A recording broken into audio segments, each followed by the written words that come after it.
Il est vrai que je suis un peu en retard concernant la Saint-Valentin, donc du coup je vous présente aujourd'hui deux animés de romance qui viennent de sortir cette saison-là, donc on va commencer tout de suite par le premier animé de cette vidéo. Je commence tout de suite avec Horimiya. Bien qu'adorée à l'école pour sa gentillesse et ses prouesses académiques, Kyoko Ori est cependant différente chez elle. Avec ses parents souvent absents pour travailler, Ori doit s'occuper de son jeune frère et faire le ménage, l'empêchant ainsi de se sociabiliser en dehors de l'école. D'un autre côté, nous avons Izumi Miyamura, un camarade de classe d'Ori qui est considéré comme un otaku lugubre avec ses grandes lunettes, ses longs cheveux et sa nature timide et calme. Cependant en réalité il est une personne vraiment très gentille et serviable, possédant 9 piercings cachés derrière le long de ses cheveux et un tatouage le long du dos et de l'épaule. Un jour Miyamura et Ori se croisent en dehors de l'école, par pur hasard bien sûr. Comment ces deux personnes vont réagir en découvrant la face cachée de l'autre. Un nouvel animé de cette saison qui tourne clairement autour de la romance, bah oui c'est pas nouveau, c'est le thème de la vidéo. C'est un animé vraiment chill que j'ai pris plaisir à regarder chaque semaine, car malgré que l'histoire ne soit pas dingue, elle a le fait d'être prenante. Car oui, l'humour et la romance sont les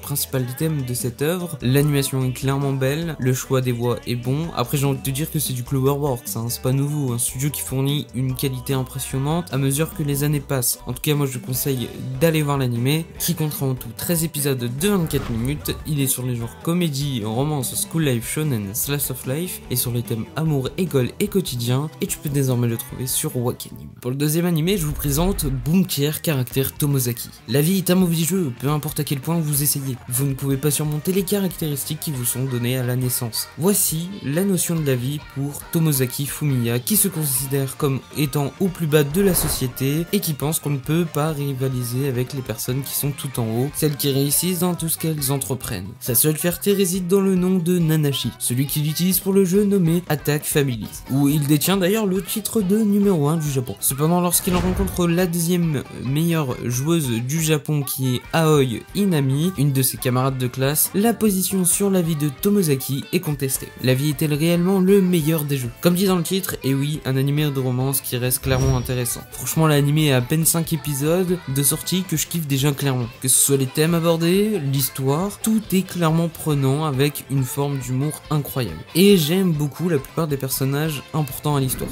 Vraiment grosse surprise de cette saison, l'animation, les OST, tout fait le taf. En tout cas moi je vous le conseille vraiment, j'ai pris grand plaisir à regarder déjà ces quelques épisodes qui sont sortis, à voir si l'animé continue sur ce fil là, mais en tout cas c'est très bien parti. L'animé comptera en tout 12 épisodes de 24 minutes, il est sur les genres comédie, drame, romance, school life, slice of life et sur les thèmes école, jeux vidéo, quotidien, et vous pouvez désormais le voir sur Wakanim également. En tout cas j'espère que cette vidéo vous a plu, j'espère que vous irez voir les deux animés que je vous ai présentés. Pour la Saint-Valentin c'est un peu mort parce que je suis un peu en retard, mais pourquoi pas un jour avec votre copine ou autre regarder ces animés de romance. En tout cas c'était Goten, ciao ciao.